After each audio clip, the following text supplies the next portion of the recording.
Bonsoir à tous et à toutes. Merci d'être venus nombreuses et nombreux chez Caribe ce soir.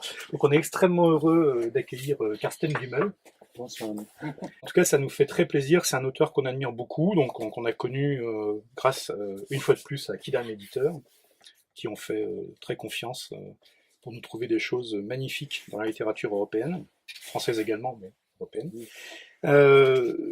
L'univers de Karsten Dummel, bon, c'est l'univers de l'ancienne RDA, mais c'est pas du tout que ça. On va essayer ce soir de l'expliciter un peu, de le découvrir, de voir tout ce qui s'y cache en fait dans cet univers, sans trahir, comme d'habitude chez Caribe, le récit, l'histoire, et donc en essayant d'éviter de spoiler en fait ce qui se passe dans ces histoires, et en parlant plutôt des décors et des ambiances. La meilleure façon en fait de commencer probablement, ça va être de rentrer dans le texte directement. Simplement, on va ce soir parler principalement donc du Temps des Immortels, hein, qui vient donc de paraître en français, mais on va s'ancrer aussi dans le dossier Robert, qui est paru il y a quelques années, qui était le premier traduit en français de Karsten Dummel, parce qu'il y a une continuité des univers, qu'il y a des choses qui sont posées en fait sur cet univers de la Deutsche Demokratische Republik. Et ouais, je vous avais prévenu hein, que ce serait atroce. Je dirai RDA le reste du temps, ne vous inquiétez pas. Et donc je vous propose qu'on en écoute un extrait qui est le début en fait du dossier Robert. Pardon. J'aimerais juste dire bonsoir mesdames et messieurs. Je m'appelle Karsten Dummel et je n'ai pas capable de parler français. Je n'ai jamais appris le français ni à l'école ni à l'université. Et c'est la raison pour laquelle j'ai fait toujours des fautes de grammaire et de syntaxe, mais je peux très bien comprendre. Et c'est la raison pour laquelle nous avons invité une traductrice ici, à côté de moi.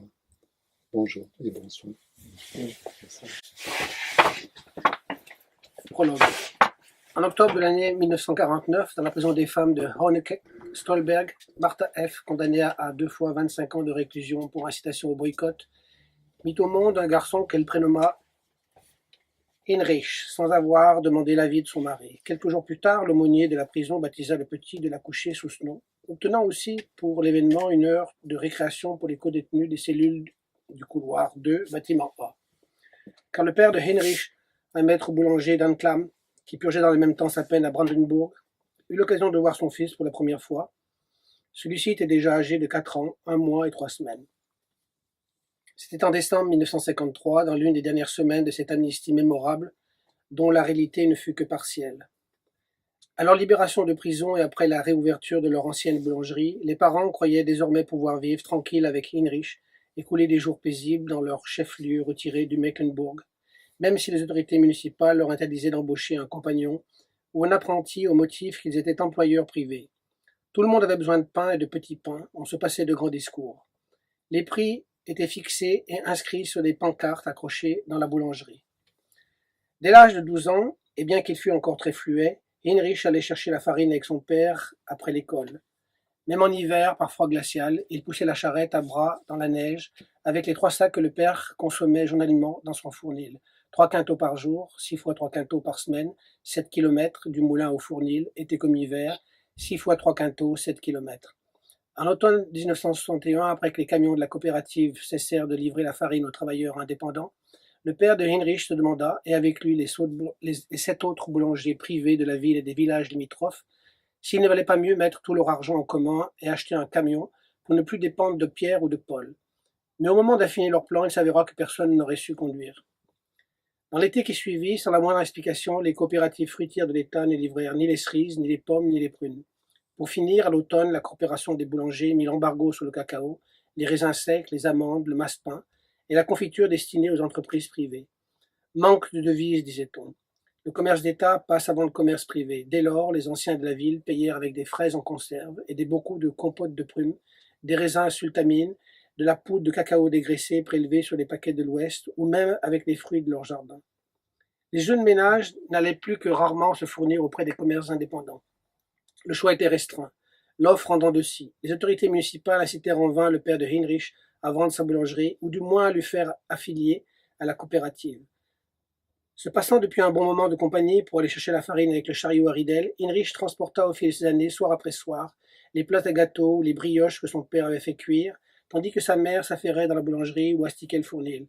Il quittait l'école en quatrième, bien qu'il fût second au classement en mathématiques et en allemand, et prêta la main à son père jusqu'au jour où la boulangerie fut fermée par un inspecteur des autorités de contrôle de la ville pour défection technique aggravée du four. Le soir même, le père de Heinrich se pendit dans le grenier. Sa femme mourut 6 semaines plus tard. Heinrich s'efforça en vain d'obtenir une nouvelle autorisation d'exploitation dans les 2 années qui suivirent. Il termina ses études de boulanger, se maria à 18 ans et caressait déjà l'idée de passer son brevet de maîtrise quand on l'obligea à vendre son fonds à la ville. Parce que, disait-on, il laissait délibérément en friche un espace utile à l'économie populaire. Le jour où la coopérative d'État rouvrit la boulangerie de son père comme entreprise propriété du peuple, sans avoir procédé à la moindre réparation ni même donné un coup de peinture, Heinrich lança des pavés dans les 2 vitrines et maudit ouvertement, 6 fois 3 quintaux, 7 kilomètres, Spitzbart, le président du Conseil d'État. Il ne connut jamais son fils qui venait de naître. Heinrich mourut dans la première semaine de son incarcération à la prison de Cottbus d'une perforation d'estomac décelée trop tardivement. On conseilla à sa femme de reprendre son nom de jeune fille pour mieux se protéger des difficultés qui surgiraient plus tard, ce que, protestante pratiquante, elle refusa. Celle-ci, qui avait fait baptiser le garçon du prénom de Heinrich, en souvenir de son mari défunt, parla fort peu de ce père à l'enfant. Ce n'est qu'au moment où le petit Heinrich fut en âge d'aller à l'école et qu'il posait de plus en plus fréquemment des questions sur son père et sur ses grands-parents, qu'elle se mit à relater les faits, avec circonspection, mais fidèle à la vérité. Tout alla bien jusqu'en quatrième. Heinrich ne se faisait pas remarquer, même dans les matières difficiles comme l'histoire, l'instruction militaire ou l'éducation civique. Son enfance et sa jeunesse lui promettaient un avenir autre que ce que son père et son grand-père avaient trouvé. Heinrich garda cependant silence quant à la question du directeur de l'école, à savoir si, eu égard au manquement de son père, il avait une idée du temps qu'il consacrerait au service de sa patrie socialiste dans les rangs de la première armée des ouvriers et paysans. Dès lors, le garçon entra en résistance contre tout et tout le monde. Heinrich ne comprit que plus tard, après avoir quitté l'école, et tenté en vain de trouver un contrat d'apprentissage d'ajusteur mécanicien avec un baccalauréat professionnel au bout, que son refus de répondre autrefois avait perturbé quelque chose dans sa vie, qui semblait définitif et irrévocable. Il n'alla pas jusqu'au bout de son apprentissage de havreur dans la mine d'uranium. D'être privé de la lumière du soleil au-delà de 9 heures lui était insupportable. Des travaux occasionnels dans la construction des voies ferrées, puis une embauche comme aide-conducteur à Leipzig dans le commerce de gros de boissons, bière et alcool, beuverie nocturne, absentéisme, flemmardise au travail. Heinrich se montre agressif dans la cour de la maison de redressement de Torgau. Traitement spécial, cachot, coups, privation de nourriture. Le jeune homme ne s'intègre que graduellement dans le collectif. Il perd toute joie et sombre finalement dans un mutisme total. Le 11 juin 1986, jour anniversaire des 37 ans de sa mère, Heinrich s'évade de l'établissement. Il habite un temps chez des amis à Halle, puis de nouveau à Leipzig. Il se rend en stop à Berlin, dort jusqu'à la fin de l'automne non loin du mur, dans des maisons vides, vouées à la démolition. Heinrich a 17 ans et 6 mois quand il meurt d'hémorragie une nuit au bord de l'Oranienburger Chaussee entre Kleinicke et Fraunau, sur une route de patrouille après avoir reçu 26 balles. De tombe, il n'y a pas. Voilà, donc on dit parfois que, enfin, un des signes quand même des très grands écrivains, c'est la puissance de leur début, sans qu'ils recourent à des astuces, à des gimmicks. Je pense que moi j'ai été frappé, en démarrant le dossier Robert, en disant, enfin là c'est les 4 premières pages. En 4 pages, il y a vraiment un décor d'une profondeur incroyable qui est posé. C'est-à-dire que il y a le décor humain, c'est quand même des vrais gens dont on va parler, même s'il y a un contenu politique gigantesque qui va se dégager du livre. C'est des vrais gens qui essayent de mener une vraie vie.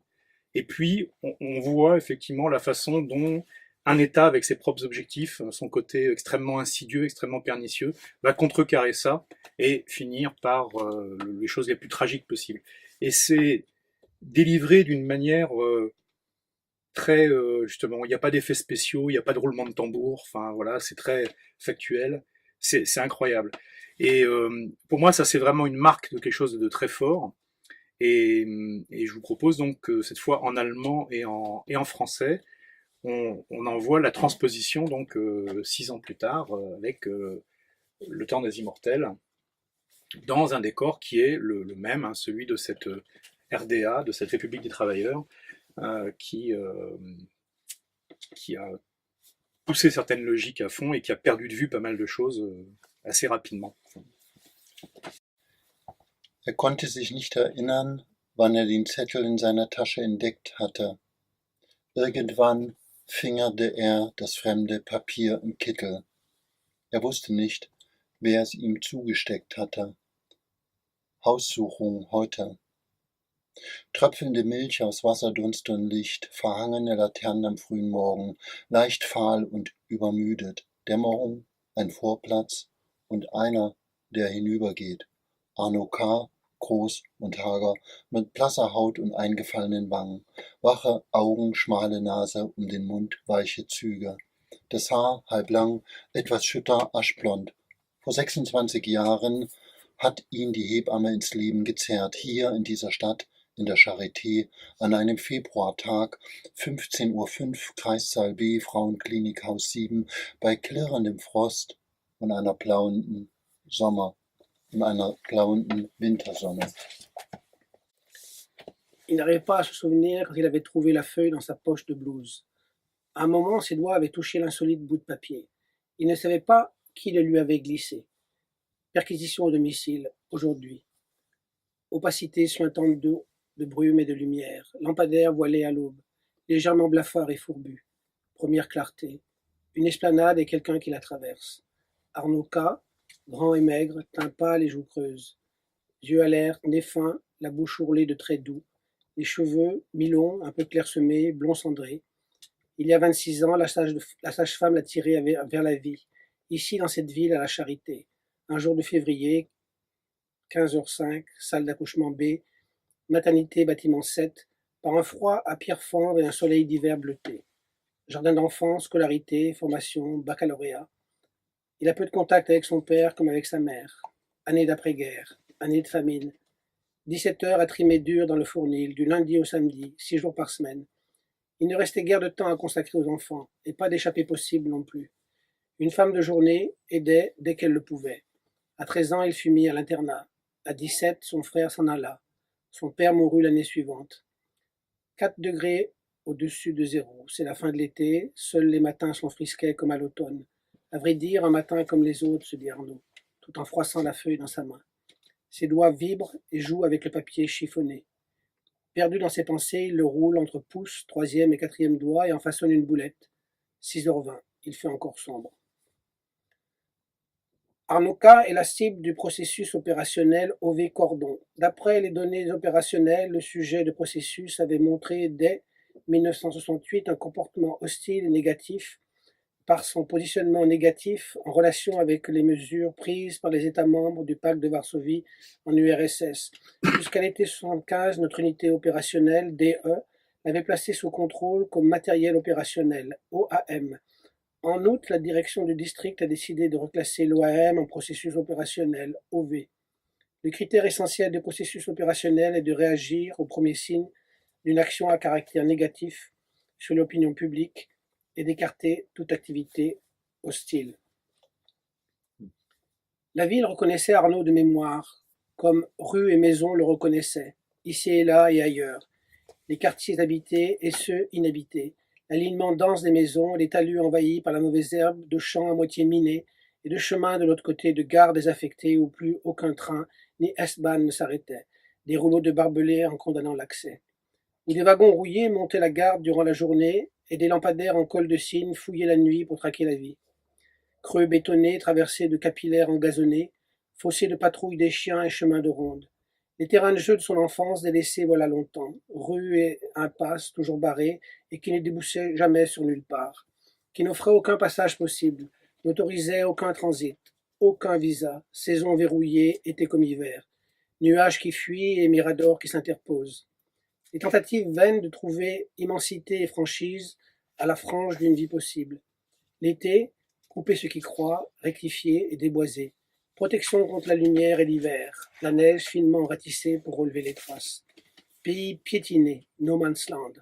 Des canaux souterrains qui se propageaient sous la ville comme une tumeur maligne et les bunkers à moitié ensevelis sous les décombres qui lentement laissaient s'échapper les cloaques puants des millénaires révolus, casemates de béton dont les meurtrières d'acier étaient solidement soudées et les issues de secours progressivement livrées à l'oubli, comme les couloirs secrets d'un labyrinthe inconnu.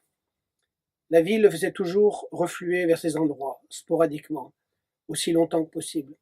Des endroits qu'Arnaud connaissait bien et sans danger qu'une transformation insidieuse ou une illusion vienne le surprendre.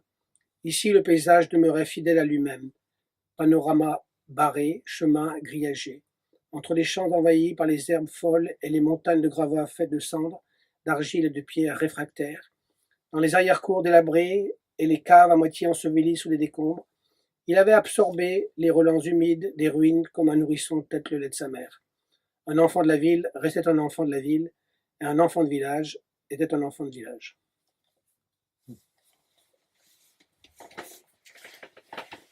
Voilà, donc de nouveau, enfin, le début de l'ouvrage, cette puissance pour en fait en 5 pages exposer tellement de choses en fait qui demandent ensuite qu'à se déployer et à prendre toute leur puissance. On a senti, on en parlera tout à l'heure, mais le choc des langages, entre le langage de la narration, d'essayer de faire saisir cette vie qui essaye d'exister, et puis la machine administrativo-juridico-policière, en fait, qui elle fait ce qu'elle pense être son job. Et il y a vraiment ce télescopage permanent qui va habiter tout le livre et l'emmener en fait quelque part, mais où exactement on va essayer de pas trop vous le dire, quoi. Donc là, le premier thème, un petit peu, bien sûr, c'est le thème central, hein, puisque je pense pour un public français ou autre d'ailleurs, on va parler de l'ancienne RDA et donc de cette forme assez particulière du totalitarisme, qui, à la différence d'autres textes qu'on a pu tous avoir entre les mains, ou qui parlent d'univers concentrationnaire, de brutalité, où les gens, les ennemis intérieurs, on les arrête, on les déporte, et puis on passe dans un autre univers. Là, on est dans quelque chose d'assez fascinant parce que, justement, c'est le même type de totalitarisme, mais les formes utilisées, pour un certain nombre de raisons, hein, sont très différentes. On est dans quelque chose de très insidieux, on est dans l'espionnage intérieur, on est dans le fait de s'immiscer en fait dans la vie des gens et de les déstabiliser, vraiment comme une opération d'espionnage extérieur, mais en l'appliquant à son propre peuple, à des gens donc qui ont été déclarés dissidents, et on le dira peut-être, cette notion de dissidence est quelque chose d'assez ténu, hein, complexe à appréhender, et il y a vraiment une question donc d'opération de police, une question de droit, il y a des questions donc de c'est quoi résister par rapport à ça, et puis il y a la masse impressionnante de moyens qui se déploient dans le temps des immortels, de tout ce que la police, la justice et l'État ont à leur disposition en fait pour mener à bien cette déstabilisation. Et alors, je vais essayer de ne pas trop solliciter Carsten Dumais sur les aspects autobiographiques, mais s'il souhaite en parler, parce que ça, c'est des choses évidemment que vous avez complètement vécues, quoi, en fait. Dans l'Allemagne de l'Est de ces années-là, cette pression, cette façon de s'insinuer en fait dans les interstices de la vie des gens pour aboutir à une déstabilisation. Donc, est-ce que vous pouvez nous dire, voilà, comment vous avez réussi à faire passer tout ça dans le mécanisme en fait romanesque, de faire sentir en fait cette pression, ces formes. Danke. Ein Zitat von Hertha Müller aus einem ihrer Essays ist: Wenn wir schweigen, werden wir unangenehm, und wenn wir reden, werden wir peinlich. Donc, une citation de Hertha Müller, une de ses essais, c'est quand nous nous taisons, nous devenons désagréables, et si nous parlons, nous devons quelqu'un qui gêne, quelqu'un qui est embarrassant. Ich sage das Zitat deshalb, weil ich zweimal in meinem Leben eine längere Phase des Schweigens hatte.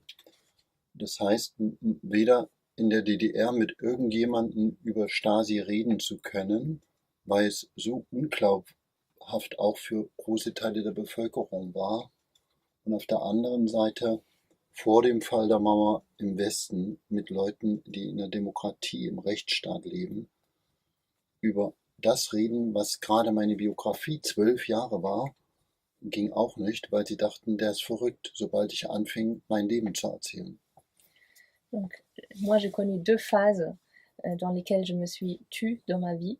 La première, c'était en RDA. Je ne pouvais parler à personne de la Stasi en RDA, parce que même pour les gens en RDA, ça paraissait tellement incroyable et irréel. Et la deuxième fois, c'était en Allemagne de l'Ouest. Je débarquais, j'arrivais avec mes 12 ans de biographie en RDA, mais je ne pouvais pas parler aux gens en Allemagne de l'Est de ça, parce que pour eux, ça paraissait très fou et ils pensaient que c'était pas vrai. 12 Jahre Beobachtung und Vorgänge der Staatssicherheit in der DDR, also nicht 12 Jahre. Yeah. Donc je passais vraiment, j'ai vécu ces 12 ans sous surveillance par la Stasi en RDA. Und das ist eine Form, die dann in den Büchern sich widerspiegelt. Also ich schone auch die Leser nicht. Ich schreibe dann Dinge sehr, sehr klar und präzise, die heute alle beweisbar sind durch diese Akten, die man 1992 komplett geöffnet hat. Donc, dans mes romans, je fais écho à ça et je n'épargne pas le lecteur. J'écris clairement et précisément ce qui s'était passé.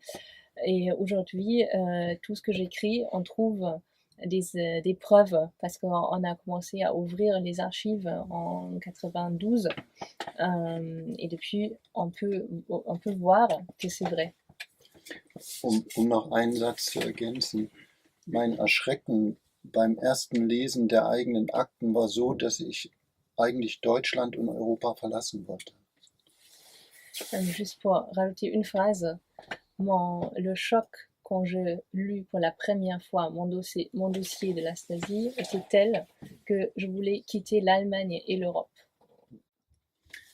Une des choses que je trouve vraiment frappante par rapport à ça et qui va tout à fait dans le sens de cette expérience extraordinaire en disant tant que les archives en fait n'ont pas été rendues publiques, c'est difficile à croire parce que il y a tout le long en fait du roman cette espèce de disproportion des moyens entre une dissidence qui est bon dans les formes tangibles qu'elle prend. Après, ce qu'il y a à l'intérieur de l'esprit du dissident, ça on ne sait pas, enfin a priori. Mais dans les formes tangibles que ça prend, c'est vouloir lire de la poésie avec des amis, vouloir éventuellement se procurer des textes interdits, qui sont pas non plus des trucs absolument atroces. C'est une des choses frappantes, c'est que l'objet en fait de la dissidence, enfin l'ennemi intérieur, ça paraît quand même très ténu, et l'arsenal qui est déployé par rapport à ça passe l'imagination. On se dit mais c'est pas possible de mettre autant de moyens en œuvre, de minutie, d'enquêteurs, d'infiltrateurs, d'appels à dénonciation pour empêcher quelqu'un de lire la poésie avec ses amis, quoi. Enfin, il y a un aspect extraordinaire qui effectivement fait que, faute de preuves, on peut douter en se disant bah ils sont quand même pas aussi idiots que ça. Et pourtant si. Das wäre jetzt eine Geschichtsvorlesung. Ça pourrait devenir une lecture d'histoire si je répondais à cette question. 1971 löst Honecker Ulbricht ab. Donc en 1971, Honecker remplace Ulbricht comme chef de l'État en RDA. Es beginnt eine scheinbare Phase der Liberalisierung. Et là, on a une phase qui semble être plus détendue, une sorte de libération en RDA. Aber parallel dazu kommen Gesetze, die genau diese scheinbare Freiheit einschränken. Mais en même temps, on installe des lois qui coupent à nouveau cette liberté. Die Paragraphen 106 und 107, staatsfeindliche Gruppenbildung und staatsfeindliche Hetze. Donc, par exemple, on a les paragraphes 106 et 107 qui parlent des rassemblements ou des fondations des groupes qui on ressent comme ennemis de l'État.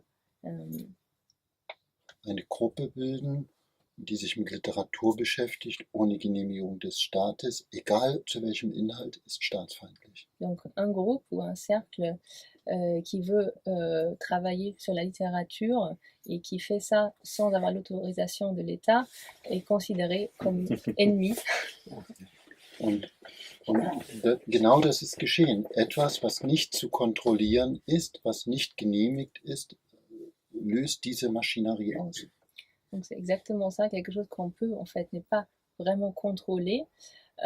C'est ce genre d'action qui déclenche la machinerie de la Stasi. Und den Anfangen zu wehren, haben sie losgeschossen mit allen Mitteln, die sie haben, um schon den Beginn auszudämmen. Et justement, pour empêcher ça dès le départ, ils ont dès le départ utilisé tous les moyens qu'ils avaient. Et c'est pour ça qu'on a cette petite disproportion. Und das ist für jemand in Paris nicht vorstellbar. Pour quelqu'un à Paris, c'est incroyable.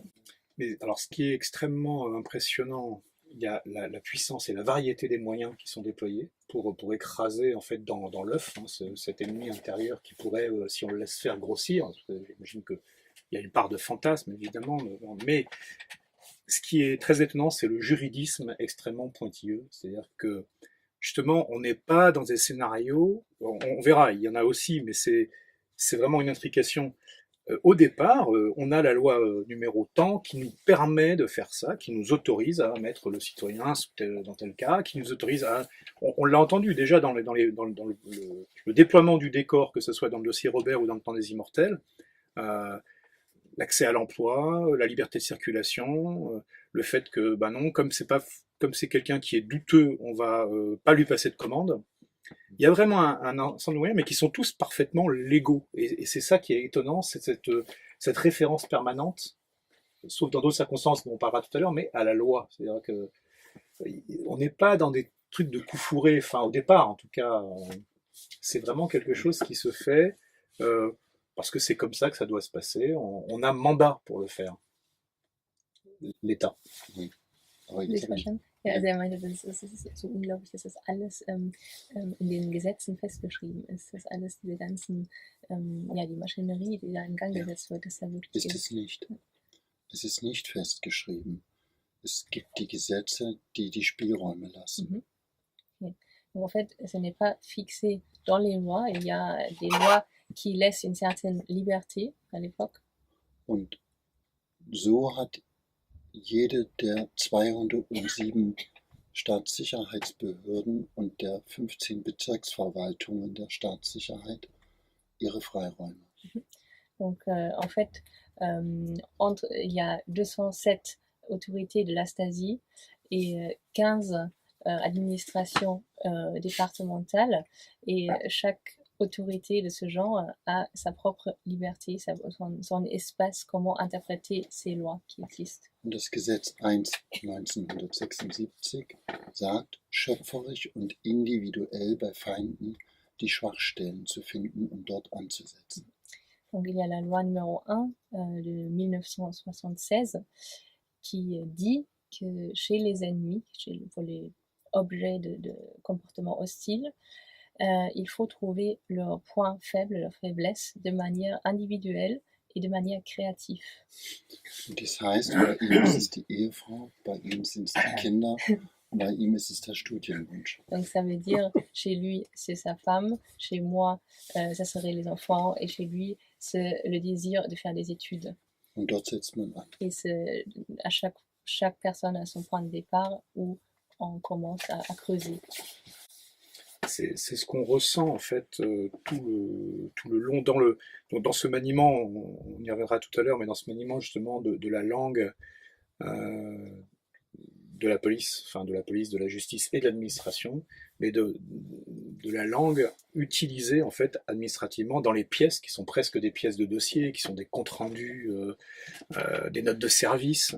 Il y a vraiment cette volonté, oui, on a un cadre légal, et puis par moments on rentre dans une zone grise, mais il y a cette volonté permanente de pousser l'adversaire à la faute, de vraiment, et pour ça, on va lui tendre des pièges, on va effectivement l'écouter, on va essayer de corrompre ou de faire pression sur certains de ses amis ou de ses proches, pour que si jamais il se laisse aller à un moment à dire quelque chose ou à écrire quelque chose qui là vraiment tombe sous le coup de la loi pour de bon, là on peut l'attraper immédiatement et ça y est, c'est fait. Et il y a vraiment cette espèce d'obsession de tous les moyens sont bons pour le pousser à la faute, pour le pousser à franchir la ligne rouge, l'adversaire. Es gibt einen Auftrag, und zwar zu verhindern, dass öffentlich feindlich wirksam wird. Donc, parce qu'ils ont ils ont un ordre, et cet ordre consiste à empêcher les gens de faire des actions sur l'opinion publique, qui peut être efficace. Und das Zauberwort ist wirklich öffentlich. Et donc le mot magique là-dedans, c'est vraiment public. Also im Untergrund okay, aber ja nicht öffentlich. Donc on peut faire un peu ce qu'on veut derrière les coulisses, mais dès que ça devient public, ça devient dangereux.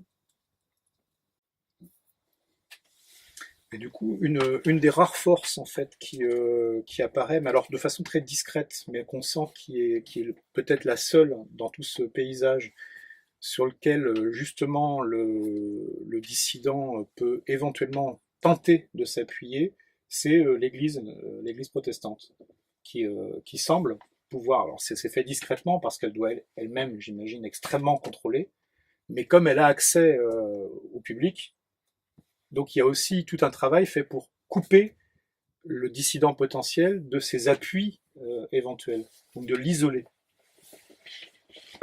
Also, ich möchte nur präzisieren. Und die Präzision ist, die Ecclesia Protestans, die protestantische Kirche, gab es nicht. Es gibt einzelne mutige Pfarrer und einzelne mutige Gemeinden und es gibt feige. Donc, juste pour préciser, il n'existait pas l'église protestante, il existait certains prêtres, certains gens qui avaient beaucoup de courage, qui ont fait la résistance, et il y a d'autres qui ne l'ont pas fait.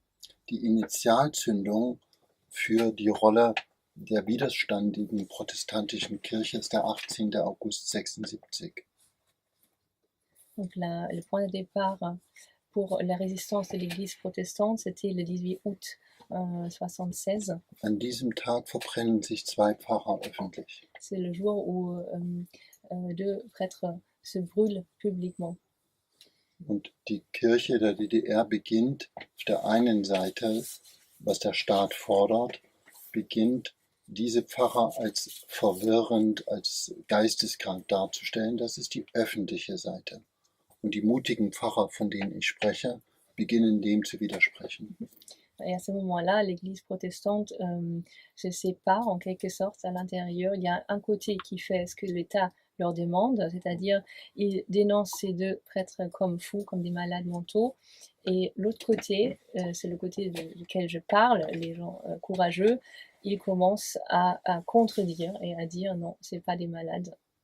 Im Dossier Robert habe ich einen dieser Theologen ein Denkmal gesetzt. Et j'ai créé une sorte de monument dans le dossier Robert pour un de ces théologues. Und dann beginnen die Mutigen, Freiräume zu schaffen, ob man gläubig ist, politisch engagiert ist, wo man mit seinen Werten steht, völlig egal. Es gibt einen einzigen Raum, der nicht strafrechtlich greifbar ist, wenn man eigene literarische Theater, Briefmarkengruppen gründet, das ist das Dach der Kirche. Dort hat der Staat keinen Zugriff. Donc, et ce côté, les gens courageux, ils commencent à créer des espaces libres où les gens peuvent se réunir et ça n'a pas d'importance si on est politiquement engagé, si on est croyant, quelle valeur on a. C'est juste un espace où on peut s'exprimer, on peut par exemple lire la littérature, parler, échanger. Et l'église, sous le toit de l'église, ça crée cet espace où on ne peut pas être touché par l'État. Sie waren exterritorial. In einer Kirche waren sie exterritorial. C'était vraiment exterritorialisé dans l'église. Wobei in der Kirche genügend Spitze war. Même si dans l'église même, il se trouvait quand même des espions. Alors, donc, je pense, enfin, vous aurez saisi que ça soit le dossier Robert ou le Temps des Immortels, c'est vraiment des romans qui plongent, mais en immersion totale dans cette atmosphère extrêmement difficile à imaginer pour nous, malgré tout. Enfin, on entend parler et tout, mais de cette volonté de contrôle total, tous les moyens sont bons et vraiment de s'emparer en fait de la vie des personnes et de ne pas laisser grand chose au hasard. Et Et là, il y a vraiment effectivement une dimension tragique permanente dans ces deux livres. Une chose un peu différente qui m'a également fasciné, c'est que sur un sujet qui est aussi glauque, si j'ose dire, il y a quand même de la merveille littéraire. C'est-à-dire que Carsten Dummel parvient à concentrer et à faire réagir ensemble des langages qui sont normalement irréconciliables. C'est-à-dire qu'il y a vraiment, on en a entendu quelques bribes, il y a vraiment le langage des opérationnels de la police en action, donc qui font leur compte-rendu, qui disent ouais j'ai bien fait ce que je devais faire, la directive 133 je l'ai appliquée, j'ai fait ça, j'ai recruté quelqu'un dans son entourage proche, et qui le font dans leur langage à eux, qui n'est même pas celui que j'utilise là, qui est quelque chose de beaucoup plus précis, de beaucoup plus fouillé. Et puis à côté, il y a le langage de la narration et le langage des acteurs qui puisent ailleurs, on a vu donc dans éventuellement des poches de résistance ou de soutien, dans des forces morales tant qu'ils en ont, mais qui arrivent, et je trouve ça assez miraculeux, à créer une sorte de poésie en fait dans cette écriture qui est vraiment un endroit où on ne s'y attend pas. Et donc, je veux dire, quels étaient les ressorts pour pouvoir parvenir à cette écriture? Es gibt mehrere Quellen dafür. Donc il y a plusieurs sources. Wenn Sie, und ich muss noch einen Schritt zurückgehen, wenn erstens in 40 Jahren DDR gibt es nur 160.000 feindlich negative Personen auf 40 Jahren. Das ist überschaubar. Donc déjà, je recule un pas avant de répondre. En 40 ans de RDA, on a seulement 160 000 personnes avec comportement hostile. C'est quand même assez peu dans une période aussi conséquente. Das sind diejenigen, die in die Bearbeitung der Stasi hineinfielen, also die komplett in die Arbeitung kamen. Donc ce sont des personnes qui étaient vraiment sous surveillance de la Stasi, qui étaient dans les dossiers. Das relativiert sich dann, wenn Sie sehen, die letzten Jahre der DDR. Also wen hat es betroffen? Und Sie haben eben 96-97% der DDR-Bevölkerung, die das ausblendet, die niemals in solche Maschinerien hineinkommen.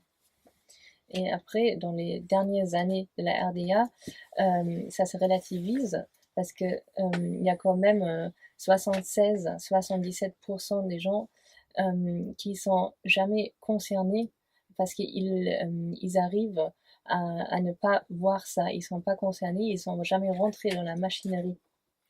Nun müssen Sie sich vorstellen, Sie schreiben als Autor, können nicht veröffentlichen und Sie werden nach einer Verhaftung mündlich verurteilt zu mehreren Jahren Zwangsarbeit. Maintenant, il faut s'imaginer, vous êtes un auteur qui n'a pas le droit de publier ses livres. On vous a arrêté et on vous a condamné, en quelque sorte, à l'astreinte du poste de travail. Donc, on est obligé de faire un travail que vous ne voulez pas faire. Und niemand sagt Ihnen, wie lange das dauert, und niemand gibt Ihnen das Urteil schriftlich. Et personne ne vous dit jamais pour combien de temps ça va durer, et vous n'avez même pas ce jugement à l'écrit, vous l'avez juste entendu à l'oral. Alle Ihre Freunde, Nachbarn sehen Sie jetzt 12 Stunden jeden Tag Züge reinigen in der Nacht. Donc tous vos amis et tous vos voisins vous voient tous les jours nettoyer des trains dans la nuit, 12 heures par jour. Und niemandem können Sie beweisen, dass das eine Zwangsarbeit ist. Et vous pouvez vraiment pas prouver à personne que c'est un travail forcé. Sie haben nichts schriftlich und nach 5 Jahren, nach 6 Jahren glauben Sie, das hört nie mehr auf im Leben. Donc vous avez aucun document et après 5-6 ans, vous commencez à croire que ça ne va plus jamais s'arrêter. Ein Gefangener weiß, wann die Haft zu Ende ist.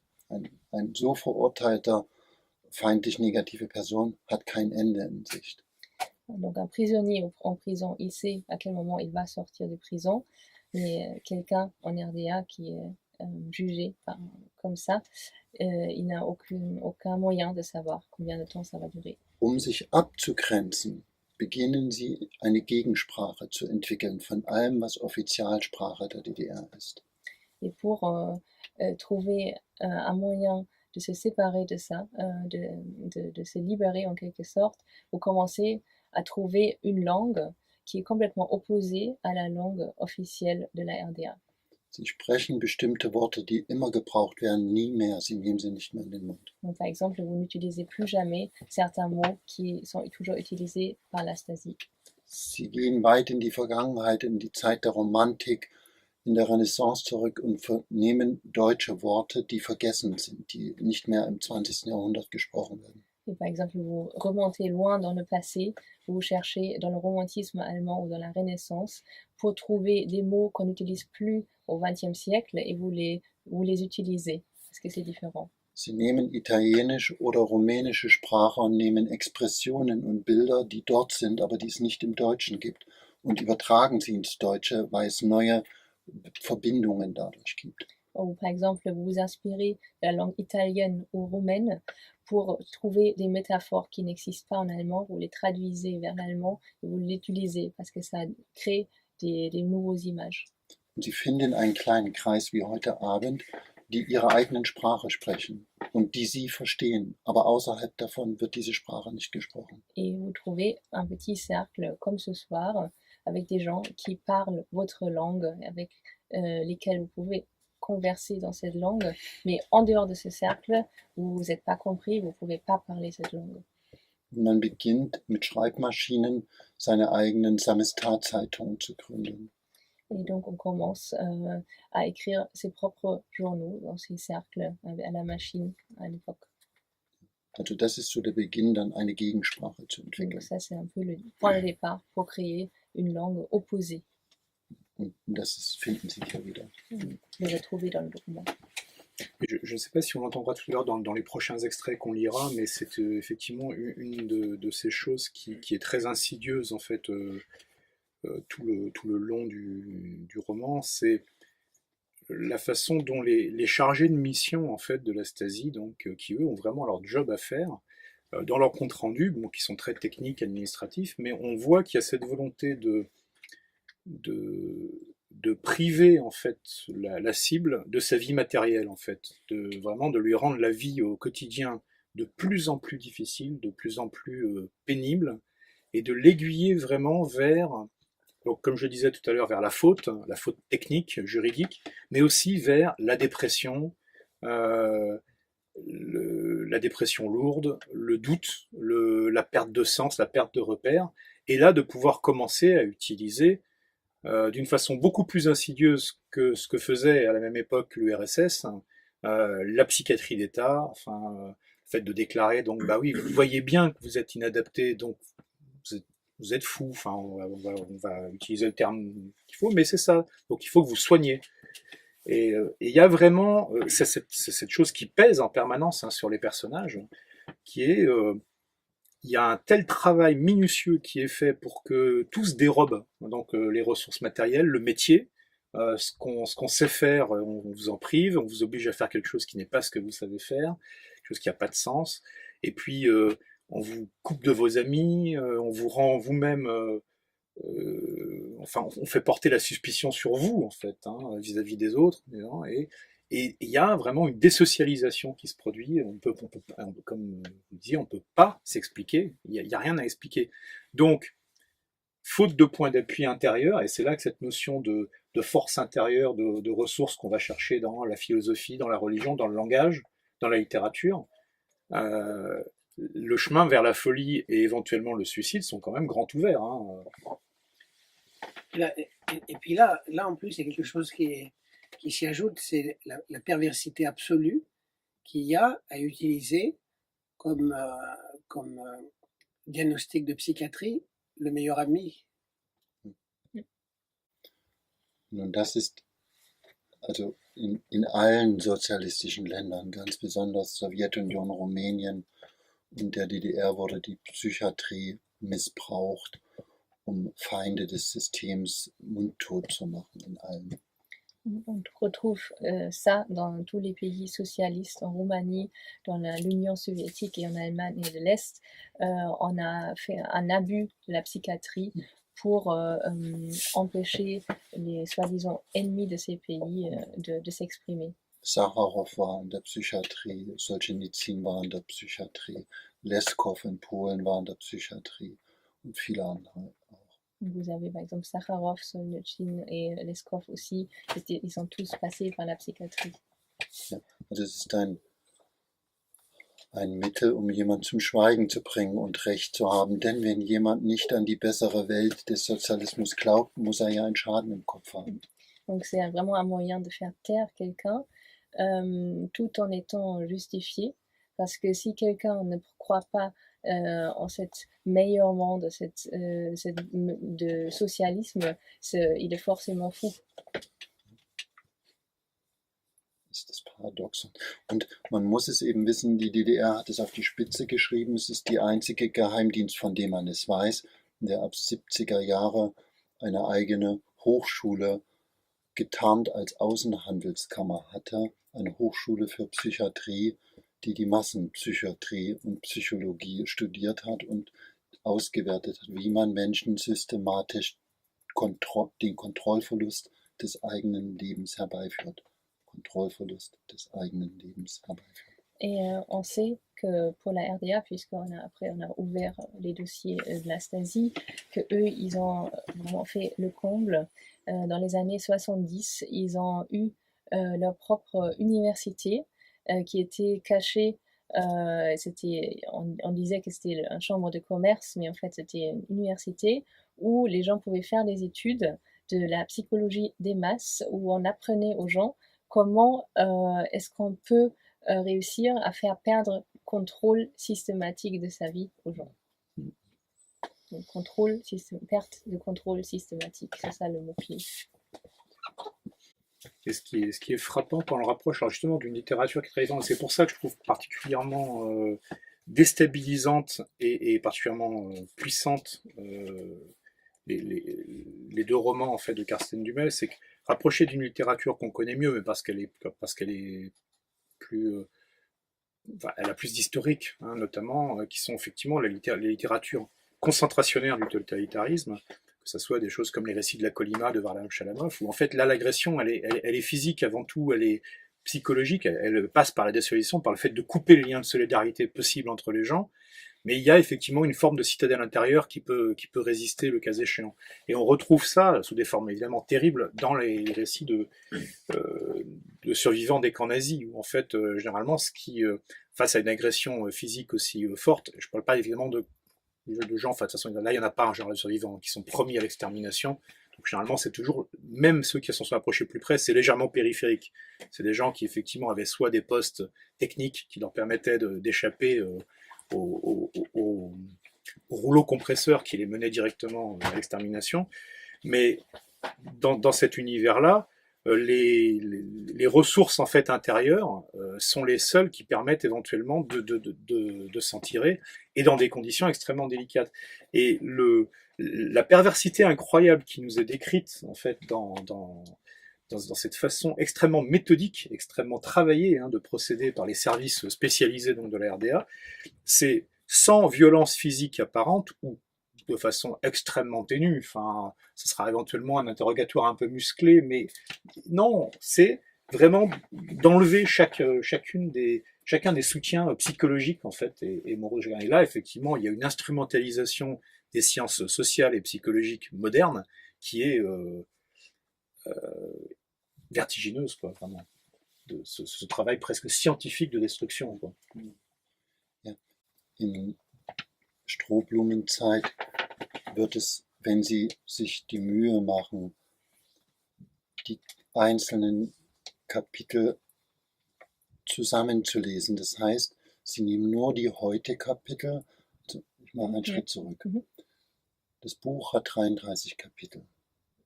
Donc, pour le temps des immortels, là on a 33 chapitres.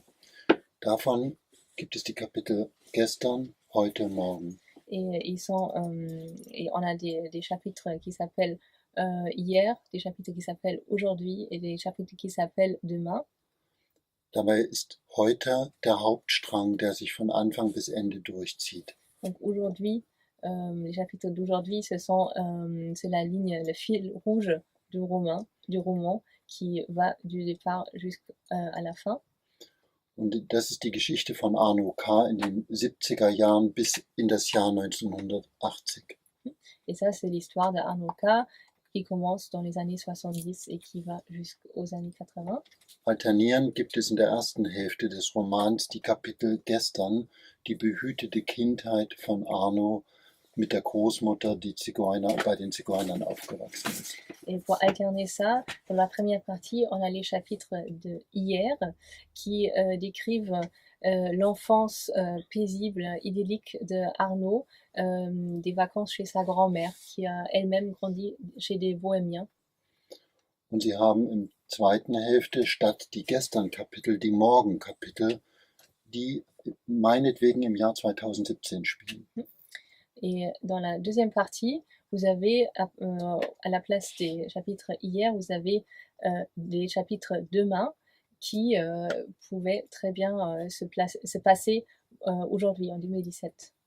Durch den Kunstgriff, dass ich diese Kapitel Morgen nenne, ist eine Zukunft, die gegenwärtig ist und die Gegenwart ist nie vorbei. Et ça, c'est un moyen de rendre l'avenir présent, de faire que l'avenir est toujours dans le présent aussi, et en même temps que le présent ne s'arrête jamais, n'est jamais fini, parce que c'est toujours aussi l'avenir. Die Zukunft hat in dem Buch nie begonnen, es ist immer eine Art von Gegenwart. Donc l'avenir, en quelque sorte, n'a jamais commencé dans ce roman. C'est toujours une forme de présent. Weil auf 3 Generationen die Geschichte Arnos nicht vorbei ist. Parce que l'histoire d'Arno ne s'arrête pas avec les 3 générations. Wenn Sie sich die Mühe machen, in den Heute-Kapiteln nur die Stasi-Texte zu extrahieren, die nur im Heute-Kapitel sind, Si vous prenez le temps de lire seulement les chapitres de la Stasi qui se trouvent toujours dans les chapitres d'aujourd'hui, werden Sie die die Desintegrationsmaßnahmen zu einer Person in der Vielfalt finden, wie sie angewendet wurden. donc là, vous allez trouver toutes les mesures de déstabilisation, de désintégration possibles dans toutes leurs formes que la Stasi a utilisées pour déstabiliser les gens. Mais avec une certaine imagination. Mit ein bisschen Fantasie. Ja. Also es wird dann deutlich, isolieren von Freunden, denunzieren gegenüber anderen, ihn einschränken im Bewegungsraum, das sind alles Formen. Donc on a l'isolement de la personne, de ses amis, on a aussi la dénonciation où on crée des suspicions que la personne elle-même est en fait un espion, ou aussi le fait qu'on limite ses possibilités de voyager ou même de quitter la ville, ou même la maison. Die Stasi attestiert ihm großes Talent und verhindert, dass sein Talent irgendwo publizieren kann. Donc, par exemple, la Stasi a reconnu le talent de Arno K, un écrivain doué, et du coup, c'est son point de faiblesse, alors il l'empêche de pouvoir écrire. Est-ce que vous auriez lu un autre extrait? Ja, nur zögernd hatte Arno Marie eines Morgens gebeten, mit zur Großmutter zu fahren. Ein herrlicher Morgen, das war Ende August 1974. Das Sommer neigte sich langsam seinem Ende. Das Dämmerlicht, mondlos, in der aufsteigenden Herbstsonne. Tautropfen verhangene Spinnweben zwischen Gräsern und Ästen. Über dem Horizont Veilchenwolken, atemlos. Ihr Gesicht strahlte. Seit Wochen hatte Marie auf diese Frage gewartet, sich nicht getraut, selbst zu fragen. Sie küsste ihn auf den Mund und sprang in seine Arme. Darauf habe ich nicht mehr gehofft, sagte sie mit Tränen in den Augen. Sie schlug die Arme um seinen Hals. Solange es möglich war, fuhren Marie und Arno von nun an regelmäßig zur Großmutter.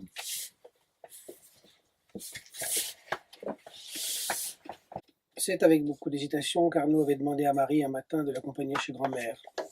Un matin magnifique. C'était à la fin du mois d'août 1974. L'été s'acheminait lentement vers sa fin. la lueur d'une aube sans lune dans le soleil levant de l'automne, des toiles d'araignée drapées de gouttes de rosée entre herbes et rameaux, des nuages améthystes au-dessus de l'horizon à bout de souffle. Le visage de Marie rayonnait. Depuis des semaines, elle avait guetté cette question, n'avait pas osé la poser elle-même. Elle embrassa Arnaud sous la bouche et se jeta dans ses bras. Je n'osais pas l'espérer, dit-elle avec des larmes dans la voix. Elle enlaça son cou. Tant que cela fut possible, ils allaient régulièrement voir grand-mère. Arnaud avait posé plusieurs fois des congés pendant les vacances scolaires de Marie, et sur la voie de transit entre Neustrelitz et Tetrow, dans la 2 chevaux rouges ballon de Marie, ils s'étaient laissés cahoter le long de routes bordées de chênes et de châtaigniers.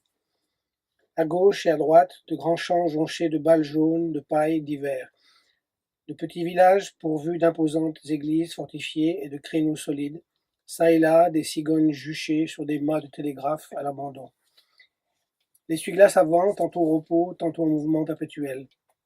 Le sentiment d'un espace à perte de vue, l'aspiration vers des contrées lointaines. Oublier la cage figée dans le gel, l'exiguïté contrôlée, la pièce sans fenêtre. Fille d'un attaché militaire français, Marie n'avait pas besoin d'avoir sur elle de carte de paiement ou de bons d'échange de marchandises. Elle échappait aussi au change obligatoire.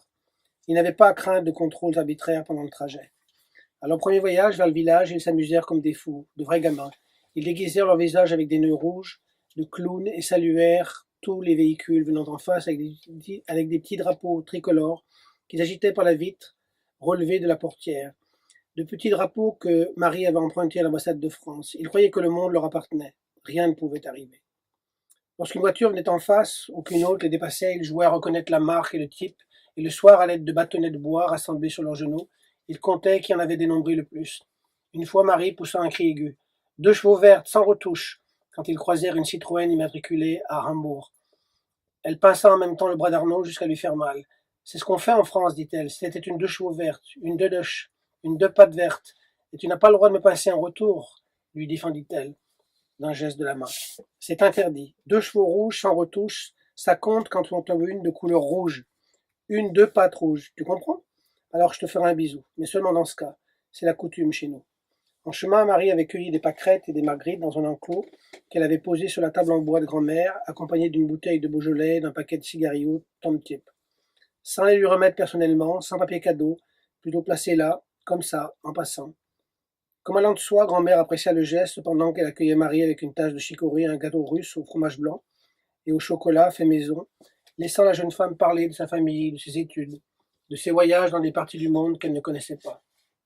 Au bout d'une semaine, quand il fallut à nouveau se dire au revoir, grand-mère et Marie se serrèrent dans les bras l'une de l'autre pendant de longues minutes. La veille au soir, avant d'aller se coucher, grand-mère demanda à Marie comment elle décrirait cette partie de l'Allemagne et sa famille, ses amis et connaissances en Avignon, le Mecklembourg, ses forêts et ses lacs, les gens d'ici avec leurs souffrances et leurs tracas. Je ne sais pas, répondit Marie à voix basse, je ne sais pas. Et timidement, elle demanda à son tour, comment expliquer la lune aux habitants du soleil? Pardon, madame, veuillez m'excuser, je le redis dans votre langue. Wie den Behoren der Sonne den Mond erklären. Il y a 2 personnages incroyables dans le temps des Immortels qui encadrent et qui résonnent en fait avec Arnaud K, qui sont une grand-mère donc qui a été élevée par des bohémiens, et puis Marie, donc c'est cette fille d'un attaché militaire français. Donc, qui sont vraiment 2 personnages très baroques par rapport à ce récit qui est tout dans la construction et la destruction de routines en fait assez grises, et c'est des personnages effectivement qui sont complètement hors. J'ai pas du tout envie de vous dire exactement comment ils interagissent avec les personnages, parce que je pense que c'est un des charmes en fait du roman, c'est de découvrir finalement c'est quoi leur rôle, jusqu'où ils peuvent faire trembler l'édifice et jusqu'où leur pouvoir existe ou pas, et que c'est vraiment un grand plaisir de le découvrir. Donc voilà, donc je vais pas en parler plus moi de ces 2 personnages. Mais il y a quelque chose qui me frappe, c'est que à travers ces personnages, mais on l'a vu également, et on l'a entendu tout à l'heure en lisant aussi un extrait du dossier Robert, il y a une chose qui est très présente, je trouve, dans l'écriture de Carsten Dummel, c'est un contenu extrêmement incarné en fait des paysages, pardon, et notamment de ces paysages urbains un peu déliquescents, de quartiers où finalement il y a moins d'habitants qu'avant, où les infrastructures sont un petit peu en train de tomber en ruine, où les choses sont pas réparées, où il y a des magasins abandonnés. Donc c'est pas tout à fait de la friche industrielle, mais ça s'en rapproche doucement. Et je me demandais en fait, voilà, pourquoi ce paysage-là avait autant de puissance dans le temps des Immortels en particulier, mais aussi dans le dossier Robert. Warum Ja, die, warum die solche so eine Kraft haben oder warum sie so eine starke Bedeutung haben, diese zerstörten Landschaften, diese verlassenen Landschaften. die schnelle Antwort ist, weil sie so waren. Donc la réponse rapide, c'est que parce que c'était comme ça. Das, das andere ist natürlich, dass es ein Refugium war. Ein Refugium, in dem sich Intellektuelle, die sich nicht verwirklichen konnten, zurückgezogen haben. Die Häuser, die der Staat nicht reparieren konnte oder wollte, die hat man selbst repariert und besetzt und sich zurückgezogen. L'autre réponse, c'est que ces maisons, ces paysages étaient une sorte de refuge pour les intellectuels qui n'avaient pas le droit de s'exprimer. C'était le refuge où ils se retiraient. C'était des maisons que l'État n'a pas réparées ou n'a pas voulu réparer ou restaurer. Donc on l'a réparé soi-même et on a trouvé son refuge.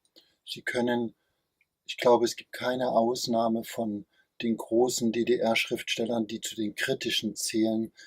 Jeder von ihnen hat in den 70er, 80er Jahren halb verwahrloste Jugendstil-Villen auf dem Land für sich entdeckt und sich völlig dorthin zurückgezogen. Sei es Sarah Kirsch, sei es Christa Wolf, sei es Joachim Walter, sei es, also alle sie haben sich dort zurückgezogen. Donc, je pense, quand on regarde les écrivains de l'RDA, qui étaient des grands écrivains qui étaient en même temps critiques, je pense qu'il n'y a aucun qui n'a pas à un moment eu ce genre de refuge dans les années 70 ou 80. Ils ont tous trouvé des vieilles villas au style Art Nouveau à la campagne, et ça peut être Christa Wolf, Joachim Walter, ils sont tous passés par ce genre d'habitation. Und wenn Sie sich anschauen, im ersten Roman wird ein ganzes Quartier beschrieben, die Kohlenstraße.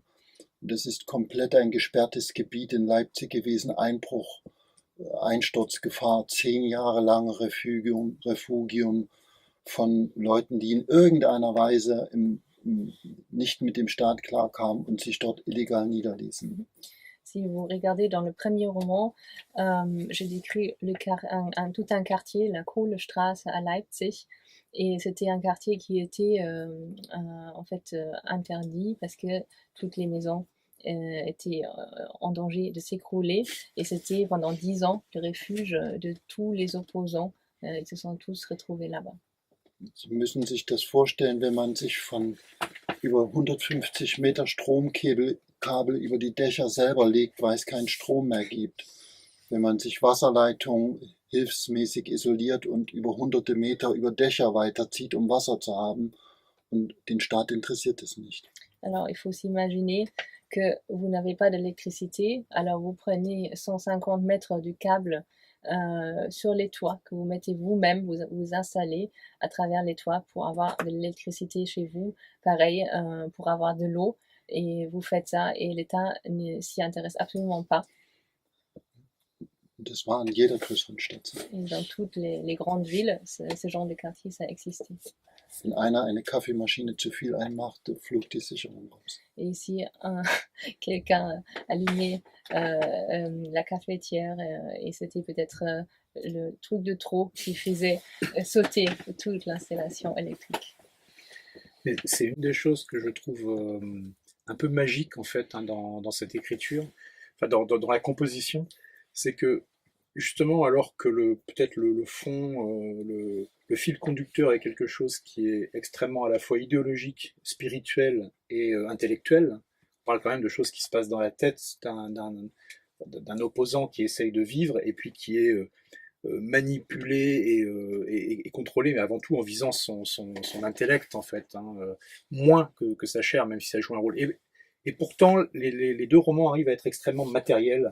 Il y a vraiment un sens du détail justement, de tirer le câble d'électricité. Il y a un sens même d'une écriture. Alors c'est curieux parce que ça n'a évidemment rien à voir, mais on retrouve même le sens de la machine-outil, de la pièce en fait, quand le narrateur en fait travaille dans un atelier, il y a ses rapports avec ses collègues sur la machine-outil, les questions de réglage, et même si c'est en réalité c'est secondaire par rapport à l'objet central, et pourtant ça a une présence extrêmement forte, extrêmement ancrée, ce côté matériel. Ich möchte, dass der Leser den Webstuhl, den ich beschreibe, oder das Büro von Arno in seiner Morbidität schmeckt.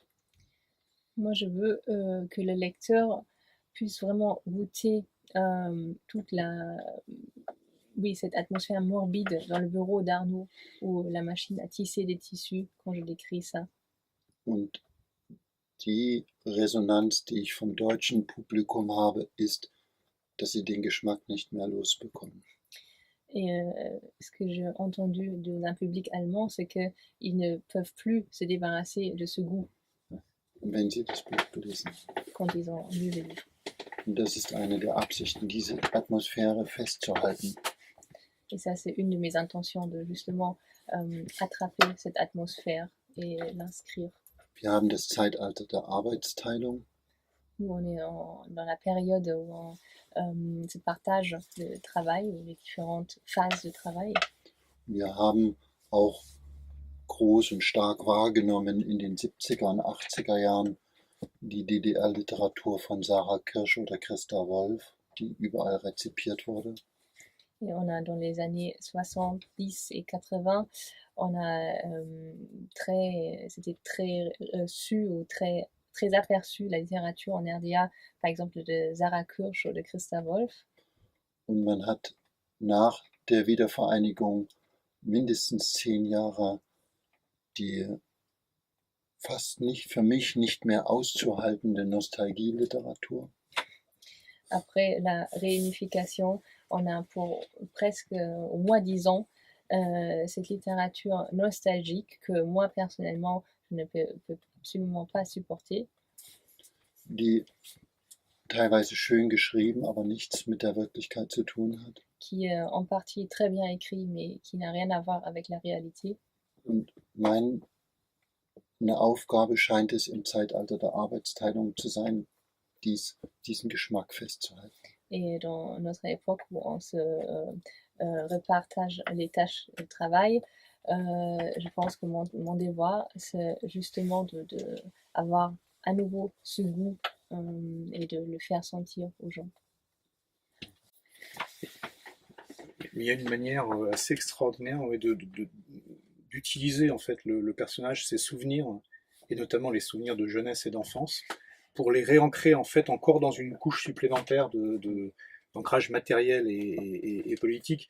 Et je pense notamment, alors justement comme je veux pas parler de la grand-mère, je vais contourner en parlant plutôt dans le dossier Robert en fait de ce personnage, et on l'a évoqué même dans le passage qu'on a lu, puisqu'il y a cet épisode, je pense relativement peu connu en France ou ailleurs, des mines d'uranium en fait de RDA dans l'immédiat après-guerre, quand avec une espèce d'enthousiasme moitié souvenir du stakhanovisme des années 30 et moitié contraint et forcé, ou peut-être 2/3, 1/3, hein, mais il fallait sortir le plus d'uranium possible en fait des monts métallifères de RDA, parce que l'URSS avait absolument besoin en fait de cet uranium à cette époque-là pour construire elle-même en catastrophe son arsenal nucléaire pour répondre à celui des Américains.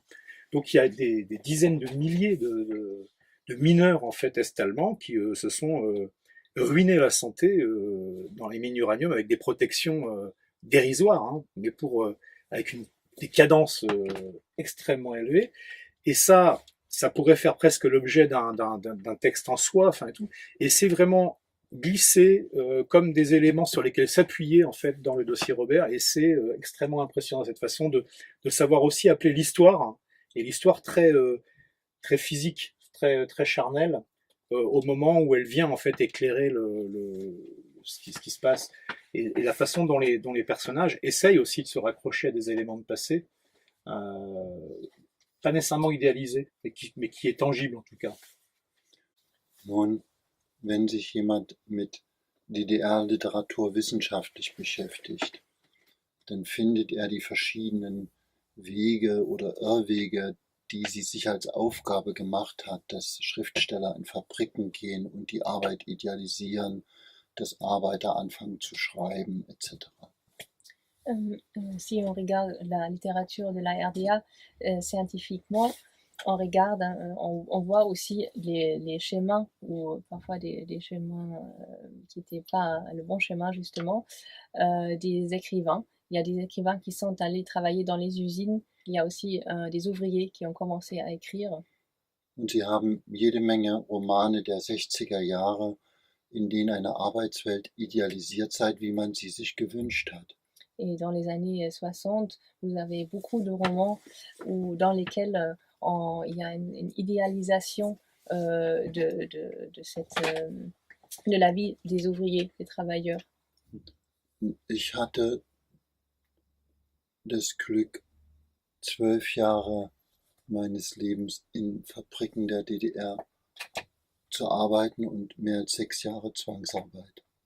Moi, j'ai eu la chance de travailler pendant 12 ans, ou presque plus que 12 ans, dans des usines en RDA, dans 6 ans de travail, avec une assignation au poste de travail. Und habe eine ganz andere Welt gefunden. Et moi, je trouvais tout un autre monde. Und auch in den Erzähltexten und in beiden Romanen finden Sie Ausschnitte dieser Welt, wie sprachlos, wie desillusioniert die Arbeiter geworden sind, wie sie nicht mal mehr untereinander kommunizieren können, weil sie völlig desillusioniert und abgefragt sind. Et dans les deux romans, vous trouvez des extraits de ce monde où on voit à quel point les ouvriers sont devenus sans langue, sans illusion, qui ont perdu tout leur rêve, qui sont parfois même plus capables de communiquer parce qu'ils ont tellement travaillé qu'ils n'ont plus la force ou l'énergie. Ein guter Freund, der leider verstorben ist, ist der Autor Wolfgang Hilbig. Un très bon ami qui est malheureusement décédé, c'est l'auteur Wolfgang Hilbig. Er hat 30 Jahre lang Zwangsarbeit als Heizer gearbeitet. Pendant 30 ans, il a été obligé de travailler auf dem Zug, oder? Nein, Heizer in einem Heizwerk. Okay. Il était dans une usine pour travailler dans le chauffage. Er hat den höchsten deutschen Literaturpreis, den Büchnerpreis, bekommen. Il a reçu le prix le plus important littéraire en Allemagne, le Georg Büchner Preis. Und er beschreibt in jedem seiner Texte diese Tristesse. Et dans chaque texte qu'il a écrit, il décrit cette tristesse dans l'usine. Ein Chat et un chat et un chien et un chien, Dinge klar zu benennen. Lui, il voulait vraiment écrire précisément et dire clairement les choses. Man kann sich mit Worten, auch wenn sie literarisch sind, eine Welt schaffen, die nicht existiert. Parce qu'avec les mots, on peut créer un monde qui n'existe pas.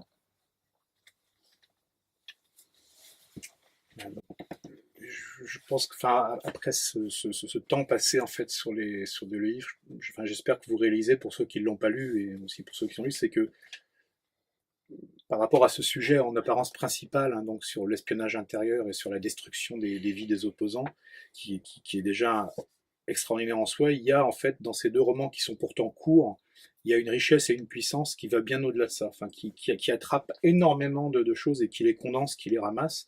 Alors on pourrait parler encore de beaucoup de choses, justement c'est des romans très riches. On pourrait évoquer les questions justement de, comme le mentionnait tout à l'heure Carsten Dummel, que finalement pas autant de gens que ce qu'on pourrait s'imaginer étaient concernés par cette réalité en fait de la surveillance et de la Stasi, donc c'est aussi d'une certaine manière plus aisé pour une partie des Allemands de l'Est ou des ex-Allemands de l'Est aujourd'hui de l'oublier, de le nier et de se complaire parfois dans une certaine nostalgie de l'Est, même si on peut aussi questionner sur le fait que dans et sans du tout à aucun moment, loin de moi cette idée faire l'apologie des régimes précédents, mais c'est que dans le mouvement qui a suivi la chute du mur, et c'est vrai dans l'Allemagne de l'Est, c'est vrai aussi dans les autres pays du pacte de Varsovie et en Union soviétique, en même temps que ce qui était absolument profondément vicié en fait dans ces systèmes s'abattait, il y a aussi beaucoup de choses qui sont parties avec et qui créent aussi chez certaines populations qui, elles, avaient peut-être moins connaissance des aspects les plus horribles, en fait, du régime, qui créent aussi un support de nostalgie. Et on a vu, effectivement, à côté de une littérature qui, elle, cherche à dire comment les choses étaient, une littérature qui joue plus, avec parfois beaucoup d'humour noir, hein, mais sur une certaine nostalgie. Et je pensais effectivement, puisque Carsten Dummel a été l'un des principaux conseillers techniques du film La vie des autres, donc qui a eu un certain succès en France et qui, on voit bien la résonance qu'il y a avec ces textes. Mais c'est vrai qu'il y a eu aussi un film comme Goodbye Lenin, qui est quasiment diamétralement opposé, enfin dans le propos et dans la façon de jouer avec ce qu'était la RDA. Et donc voilà, enfin, on pourrait en parler des heures. N'hésitez pas, donc, de toute façon, ensuite, autour d'un verre, à poser des questions dans votre meilleur allemand ou en profitant de la présence de Anne donc pour la traduction. Les livres sont bien entendu disponibles. Carsten a eu aussi la gentillesse d'amener en fait des exemplaires en allemand hein, pour ceux parmi vous qui pratiquaient la langue originale. Et est-ce que vous nous diriez un mot aussi sur ceci? Ja. Parce que c'est une chose assez magnifique. Das ist also ein Verlag in Hamburg hat mich 2011 gebeten, ein Buch zu machen. Und dieses Buch heißt Grenzverletzung. Ja. Donc, un éditeur à Hambourg m'a demandé en 2011 d'écrire un livre et ce livre s'appelle littéralement une sorte de dépassement ou une blessure de la frontière. Donc on dépasse sans avoir le droit. Wobei Grenzverletzung im Deutschen jede Menge Konnotationen hat, auch das Verletzen von gedanklichen Barrieren, also auch dies zu überschreiten. Et en allemand, ça a beaucoup de connotations. Ça peut aussi s'appliquer pour quand on dépasse des frontières intellectuellement. Une transgression. Une transgression des idées, par exemple. 2011 deshalb, weil das der 50. Jahrestag des Mauerbaus war. Et c'était en 2011 parce que c'était à cette date-là, c'était 50 ans qu'on avait construit le mur. Und dieser Text Grenzverletzung ist das Innenbild eines Mannes, der Roland heißt, und es handelt ausschließlich an einem Tag in einer DDR-Psychiatrie. Et c'est l'image ou le champ intérieur d'un homme qui s'appelle Roland et ça se passe seulement dans une journée dans une psychiatrie. Und er hat aufgehört, mit Menschen zu sprechen und beobachtet und hört nur noch. Et lui, il a arrêté de parler aux gens et c'est juste quelqu'un qui écoute et qui observe. Ja. Und ein Maler, der 1961 aus Jena geflohen ist, kurz nach dem Mauerbau noch fliehen konnte. Et un peintre de Jena qui a pu s'échapper juste après la construction de murs en 61, der in Hamburg lebt. Qui habite à Hambourg. Der hat 21 Lithografien dazu gemacht und hat dann, davon sind 30 solche mit Bleisatz und Originallithografien erschienen, die 30 solche Bände, und es gibt es aber auch als Taschenbuch klein, aber das ist eben die Originalausgabe mit den 30 signierten und den Originallithografien und einer Lithografie dann hinten nochmal, die von allen signiert ist, die beteiligt waren. Donc ce peintre, il a fait des lithographies pour ce livre et il existe 30 tomes de ce livre avec les lithographies. Après, il existe aussi une édition en poche. Ein Kritiker hat geschrieben, das dunkelste Buch, das er in seinem Leben gelesen hat. Un critique, il a écrit que c'était le livre le plus sombre qu'il a jamais lu. Ich möchte unbedingt dazu sagen, dass dieses Buch Le Temps des Immortels in seinen 3 Kapitelfolgen, heute, gestern, morgen, auch ein sehr schwingendes Kapitel Morgen hat, von dem wir heute gar nichts gehört und gesprochen haben.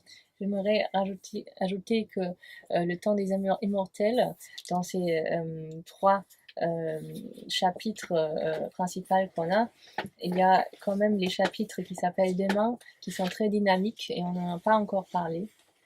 Ich würde Pascal bitten, ein Kapitel zu lesen morgen und ich fange gar nicht an, damit wir in der Zeit bleiben. Et j'aimerais demander à Pascal de lire un chapitre qui s'appelle Morgen, juste en français, pour qu'on ne passe pas trop de Das temps. letzte Morgenkapitel, das letzte, Le dernier, nicht das, was le wir dernier, ausgesucht haben. le dernier chapitre qui s'appelle Morgen. Et ça nous permettra de finir sur une note quasiment d'espoir. Ouais. Quasiment. Quasiment. Je conduis France. Yeah. Oui, oui. Demain. Je conduis France. France, c'est le nom d'une deux chevaux. Je conduis France le long d'Orienburger Straße, à la recherche d'une place de parking. Je suis en avance d'1h30 sur l'heure du rendez-vous. J'ai un peu faim et je cherche un café. Je suis souvent venu ici à la fin des années 90 avec des amis, des camarades d'études. Une époque dingue, me dis-je. Le temps des étudiants, quoi. La rue avec ses boutiques et ses restaurants me plaît toujours bien. Pourtant, je ne reconnais plus grand-chose de l'endroit. En face de la nouvelle synagogue, je découvre une deux chevaux verte immatriculée à Paris. Impossible de ne pas sourire. Deux chevaux vertes sans retouche. Comme j'aimerais pincer maman maintenant. Ma dedoche garée, me voilà assise à une table du restaurant Uranium. La bâtisse, une villa urbaine faussement décorée en stuc de style Gründerzeit. Un peu haute, un peu large. Devant la porte, des fauteuils en rotin garnis de couvertures de laine et flanqués de braseros au gaz invitent à s'asseoir. Mais j'ai froid. Au rez-de-chaussée, de simples chaises de bistrot, de petites tables, pour 2 personnes, dressées avec table, serviettes et des couverts en argent. Un imposant comptoir en chêne équipé d'une tireuse et d'une plonge trône majestueusement dans la pièce. Flatté par 3 gigantesques miroirs à bords arrondis qui prennent appui sur des colonnes massives. La tapisserie, un lacis de rose pastel. Le café est quasiment vide. Un petit couple assis sur des tabourets au comptoir et juste en face, 2 tables plus loin, un jeune homme tenant un journal qui lève brièvement les yeux et me regarde m'asseoir près du radiateur. Il porte une chemise de lin blanc à col Mao et une écharpe bleue autour du cou. Sa veste noire pend lâchement au dossier de la chaise et manque de glisser. Il est pâle, les joues un peu rouges. Je pose mon manteau sur mes genoux pour qu'il me réchauffe et commande un grand bol de café au lait avec un croissant. Au beurre, fourré aux amandes, au nougat, au fromage ou au jambon, me demande le serveur sans le dévisager. Un simple croissant, je lui réponds. J'habite Les Vents, petite commune située tout près des gorges de l'Ardèche, à 1h30 d'Avignon en voiture. Je vais voir maman chaque fin de semaine, le plus souvent du moins, à travers la campagne, les villages des Cévennes, vers les champs de lavande de la Provence. Mon père ne les a jamais vus. Il sait seulement à quoi ça ressemble par les cartes postales et les photos. Pour mes anniversaires, lorsque j'étais petite, j'ai souvent joué le jeu avec grand-père et grand-mère quand maman nous lisait ses lettres et fait comme s'il était là. Quand il me saluait, m'embrassait. Maintenant, j'espère que les documents aideront ma mère à retrouver les souvenirs perdus, pour son bien comme pour le mien, afin que nous puissions vivre avec lui et sans lui. Une phrase que j'ai entendue à la radio pendant le trajet me revient à nouveau à l'esprit. Une phrase dont on a dit qu'elle a été écrite par Christa T. L'adaptation est le cœur de la santé. J'ai beau tourner et retourner cette phrase dans ma tête, d'une certaine façon, son sens m'échappe.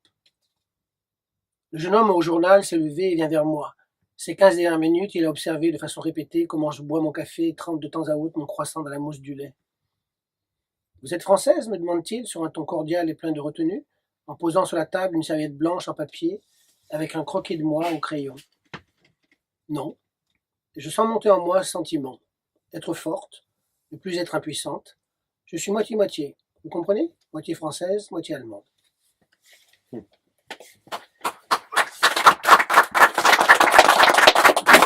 Danke sehr.